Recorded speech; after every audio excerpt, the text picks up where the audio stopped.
प्यारे छात्रों, आज हम एसी अल्टरनेटिंग करंट का वह पार्ट डिस्कस करने जा रहे हैं जो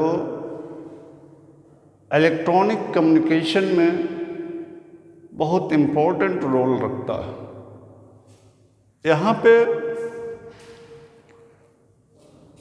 क्यू फैक्टर का कंसेप्ट या शार्पनेस ऑफ रेजोनेंस किसे कहते हैं, इस पर हम आज डिस्कस करेंगे। सबसे पहले आपको मालूम है कि यदि ये L C R series circuit है और इस सर्किट के अलावा alternating potential V = V0 sin omega t connect किया गया है, then this alternating potential send an alternating current in this circuit.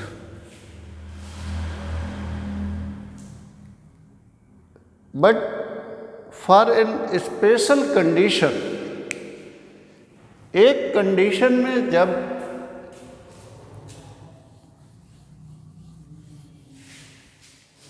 इस सर्किट का reactive inductance XL capacitive reactance XC के इक्वल हो जाता है, अर्थात I omega L = I upon omega C, यानी ओमेगा = 1/√LC। इस फ्रीक्वेंसी पर सर्किट का इम्पीडेंस Z मिनिमम हो जाता है और ये सर्किट के रेजिस्टेंस के बराबर हो जाता है, रेजिस्टेंस के इक्वल हो जाता है। और इस समय सर्किट में जो करंट फ्लो होती है वो I मैक्सिमम हो जाती है और ये VRMS/R के बराबर होती है। इस कंडीशन को हम रेजोनेंट कंडीशन कहते हैं, अनुनाद की स्थिति कहते हैं। अनुनाद की स्थिति में सर्किट में करंट मैक्सिमम फ्लो होता है और उस समय सर्किट का जो नेचुरल फ्रीक्वेंसी है 1/√LC वह इस अप्लाइड पोटेंशियल के फ्रीक्वेंसी के बराबर हो जाता है। यानी सर्किट की जो फ्रीक्वेंसी, जो अप्लाइड वोल्टेज की फ्रीक्वेंसी है, ये इसका मान यदि इसके नेचुरल फ्रीक्वेंसी से कम या ज़्यादा हो तो उस समय रेजोनेंट का कंडीशन नहीं होगा और उस समय करंट की वैल्यू मैक्सिमम नहीं होगी, यानी कि उस समय करंट अपने मैक्सिमम वैल्यू से कम होगी। इसको हम यदि ग्राफ से रिप्रेजेंट करें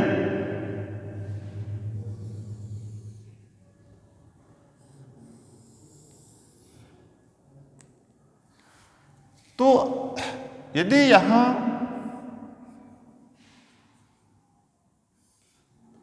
सर्किट में अप्लाइड वोल्टेज के फ्रीक्वेंसी को इंक्रीजिंग ऑर्डर में रखें और इधर फ्रीक्वेंसी को डिक्रीजिंग ऑर्डर में रखें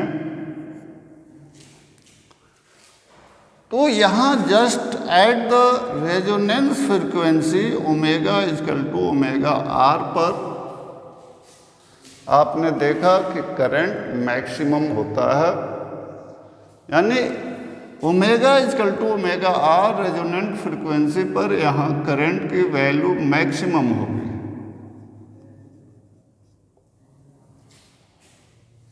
अब ओमेगा की वैल्यू ओमेगा आर से यदि हम ज़्यादा लें या ओमेगा आर से कम लें, दोनों स्थितियों में करंट की वैल्यू डिक्रीज करने लगती है।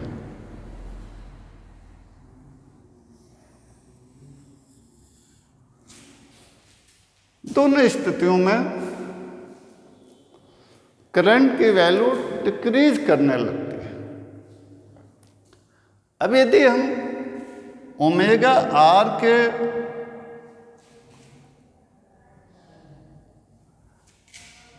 इंक्रीजिंग ऑर्डर में एक पॉइंट ऐसा लें, यहाँ पे मान लीजिए पॉइंट बी है,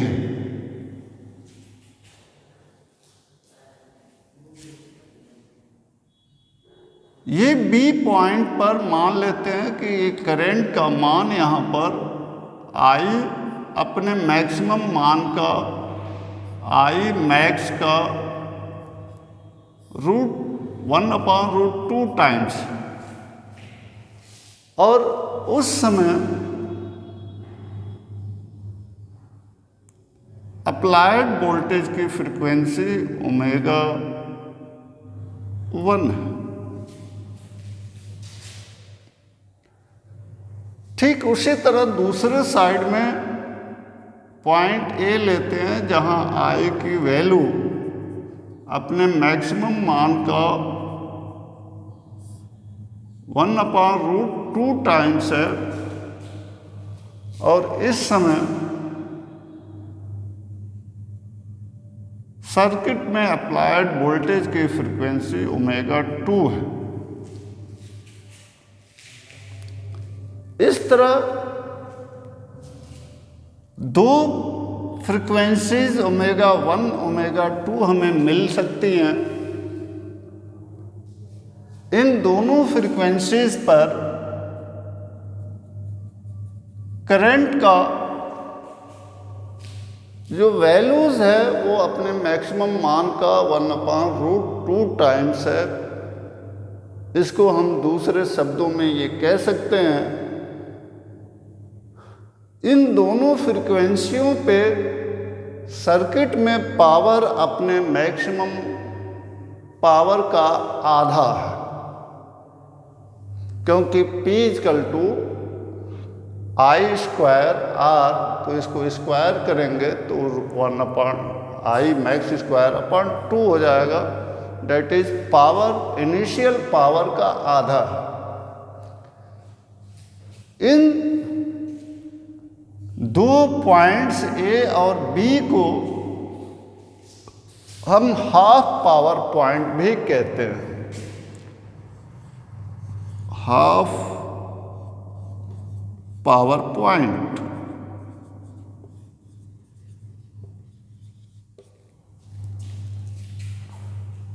हाफ पावर पॉइंट का यहाँ एक स्पेशल मीनिंग है, इसका स्पेशल महत्व है। और हाफ पावर पॉइंट के हमारे 2 पॉइंट्स हैं। हाफ पावर पॉइंट पर 2 पॉइंट्स हैं, और ये दोनों पॉइंट्स के करस्पॉन्डिंग जो फ्रीक्वेंसीज हैं ओमेगा 1 एंड ओमेगा 2, इसी के टर्म में हम क्यू फैक्टर या शार्पनेस ऑफ रेजोनेंस को डिफाइन करते हैं।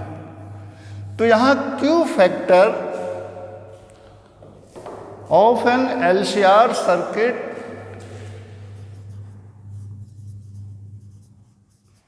इसी क्यू फैक्टर को हम शार्पनेस ऑफ रेजोनेंस या क्वालिटी फैक्टर कहते हैं। Quality factor of LCR circuit is given by resonant frequency upon frequencies difference between two half power point. Resonant frequency upon frequency difference between two half power point. यहाँ मान लेते हैं कि omega 1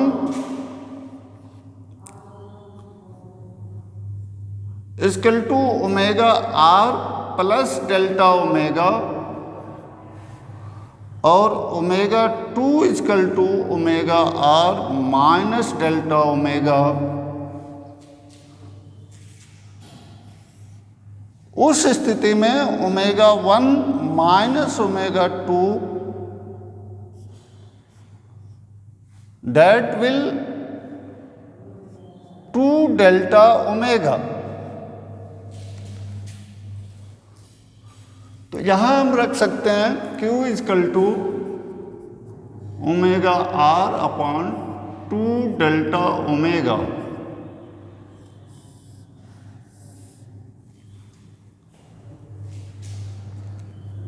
इस 2 delta omega को हम bandwidth कहते हैं। 2 delta omega is bandwidth of circuit. तो इस तरह Q factor is defined as resonant frequency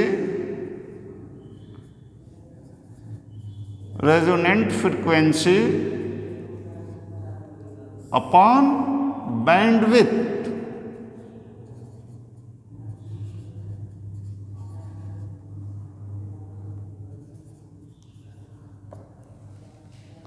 Resonant frequency upon bandwidth is defined as quality factor Q factor of LCR series circuit. अब ये इसकी हमें वैल्यू फाइंड करनी है। इसकी वैल्यू L, C और R के टर्म में कितना होता है इसी को हमें ड्राइव करना है और ये पोर्शन बहुत ही इम्पोर्टेंट पोर्शन है। तो आइए हम देखते हैं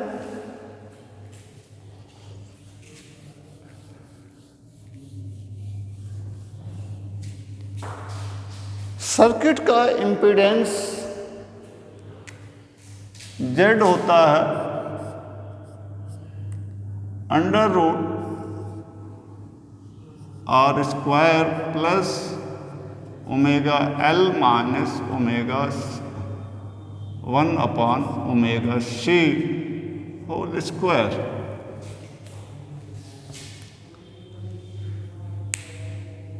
हमें I मैक्सिमम तब मिलता है जब ये Z मिनिमम हो। तो I मैक्स जो होता है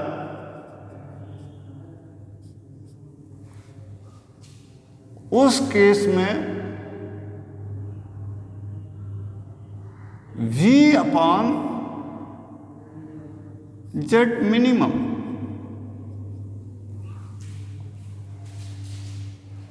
तो हमें दो केसेस में ये हमें दो पॉइंट चाहिए।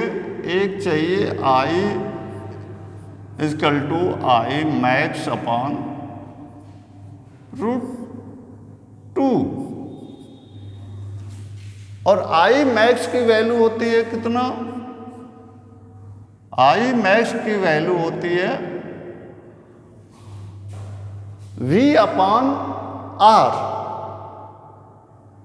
तो I equal to I max upon root 2 R।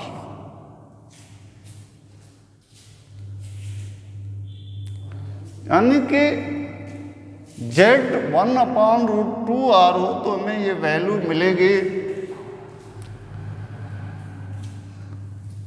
इस समय दो वैल्यूज हैं, एक √2r, ऐसे कंडीशन में √r² plus ω_L-1/ωc whole square equal to,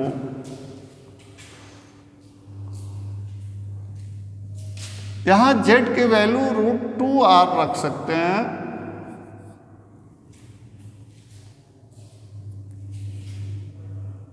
z की वैल्यू √2r, यहां स्क्वायर कर दें दोनों साइड में, तो r² plus ω_L-1/ωc whole square equal to 2r²।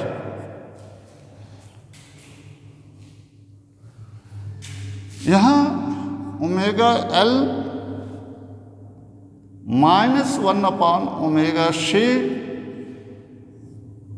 Whole square equal to r²। ये r² इधर जाएगा तो 2r² - r² equal to r²।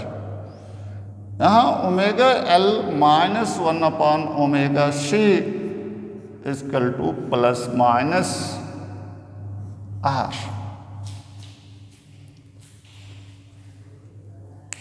आप देखिए ω_L-1/ωc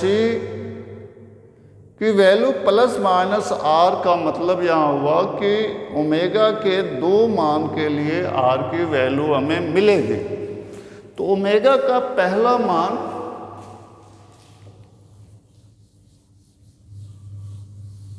यदि हम ω1 ले लेते हैं तो ω1 L minus 1/ω1c equal to +r।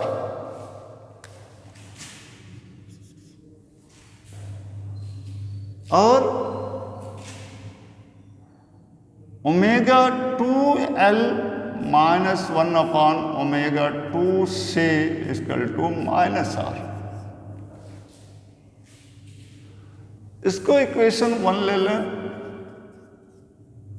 इसको इक्वेशन 2 ले लें।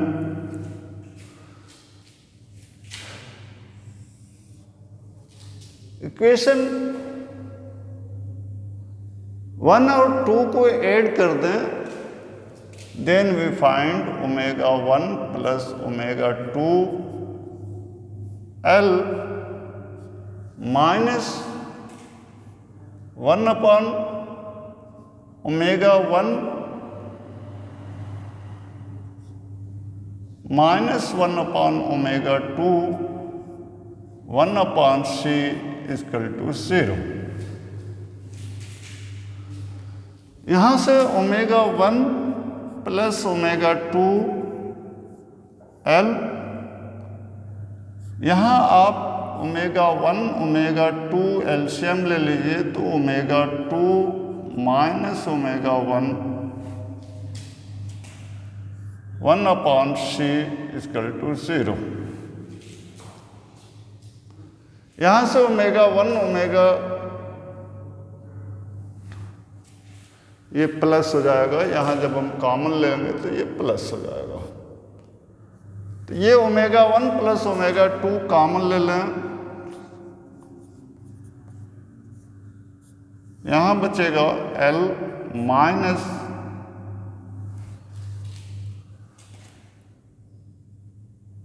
1/ω1 ω2c इक्वल टू 0। ये इसको इधर भेज देंगे, 0 हो गया। L minus 1/ω1 ω2c equal to 0। 1/ω1 ω2 equal to LC omega 1 omega 2 equal to 1/LC। ये इक्वेशन 3 कर दीजिए।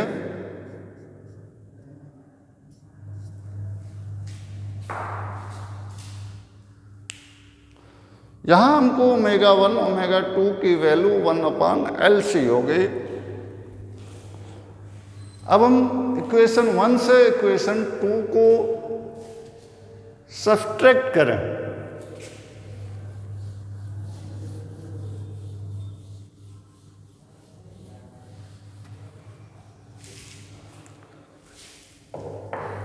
यदि इक्वेशन 1 से इक्वेशन 2 को सब्ट्रैक्ट करते हैं, omega 1 L minus 1/ओमेगा 1 C equal to R, omega 2 L minus 1/ओमेगा 2 C equal to minus R।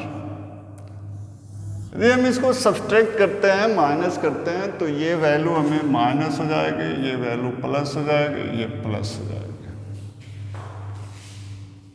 यहां से omega 1 minus omega 2 L plus 1/C omega 2 minus 1/ओमेगा 1 equal to 2R।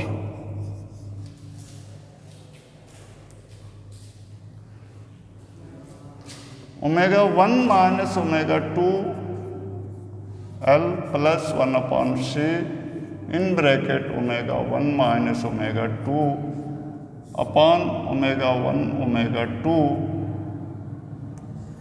Equal to 2R। Omega 1 omega 2 will be taken as common. यहां से आपका L बचेगा plus यहाँ से 1/C बचेगा इंटू 1/ओमेगा 1 ओमेगा 2 की वैल्यू यहाँ से LC लग सकते हैं। LC equal to 2R। यहाँ से C कैंसिल आउट। यहाँ से omega 1 minus omega 2 equal to 2R/2L R/L। इस तरह में ओमेगा 1 माइनस ओमेगा 2 की वैल्यू मिल गई, R/L के बराबर है। अब इस ओमेगा 1 माइनस ओमेगा 2 की वैल्यू को हम अपने क्वालिटी फैक्टर के इक्वेशन में रखें।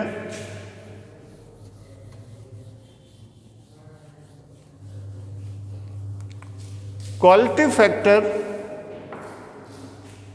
Is given as Q equal to omega R upon omega 1 minus omega 2। यहां Q equal to omega R आप जानते हैं, ओमेगा R इक्वल टू होता है 1/√LC। तो इसकी वैल्यू हम रखेंगे 1/√LC और ओमेगा 1 ओमेगा 2 की वैल्यू हो गई R/L। So this Q equal to L/R√L into √C। Q equal to √L into √L upon R into √L into √C। यहाँ से √L will be cancel out. Q equal to 1/R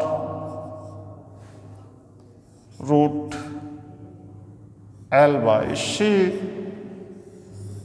This is equation for quality factor expression for this is expression for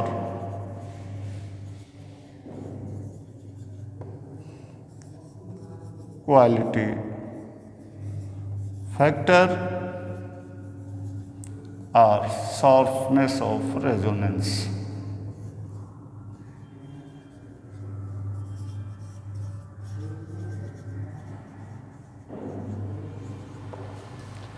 इस तरह आपको यहाँ equation Q = 1/R √L/C, this expression for quality factor for half and half rate very important derivation है, और examination point of view से ये derivation और numerical point of view से भी ये फार्मूला आपको लिए बहुत ही इम्पोर्टेंट, इसलिए इसकी प्रैक्टिस करें, इसे